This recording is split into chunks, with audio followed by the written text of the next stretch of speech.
દિલ્હીના મુખ્યમંત્રી અરવિંદ કેજરીવાલ હવે તિહાડ જેલમાં જ રહેશે, ત્યારે દારૂ કૌભાંડ સંબંધિત મની લોન્ડરિંગ કેસમાં રાઉસ એવન્યુ કોર્ટે તેમણે 15 એપ્રિલ સુધી એટલે કે 15 દિવસની જ્યુડિશિયલ કસ્ટડીમાં મૂકી દીધા છે અને આ દરમિયાન કેજરીવાલે વિશેષ આહાર અને 2 ધાર્મિક પુસ્તકો અને એક અન્ય પુસ્તકની માગણી કરી છે। નમસ્કાર, ગુજરાત જો ટીવીની સાથે હું છું મેક્ષુ ઠક્કર।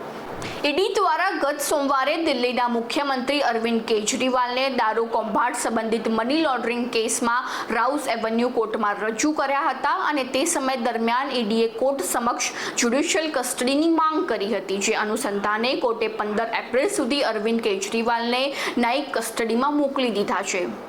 અરવિંદ કેજરીવાલની કોર્ટમાં હાજરી દરમિયાન તેમના પત્ની સુનીતા, આપ નેતા ભારદ્વાજ, આતિશી અને ગોપાલ રાય જેવા ઘણા નેતાઓ હાજર રહ્યા હતા।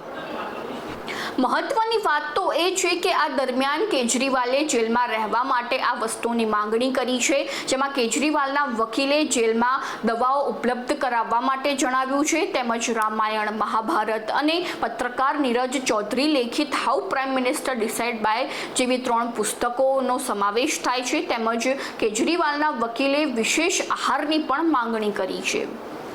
તેમજ આ સમય દરમિયાન અરવિંદ કેજરીવાલે પીએમ મોદી ઉપર નિશાન સાધતા જણાવ્યું હતું કે પીએમ મોદી જે પણ હાલમાં કરી રહ્યા છે તે દેશ માટે બરાબર નથી।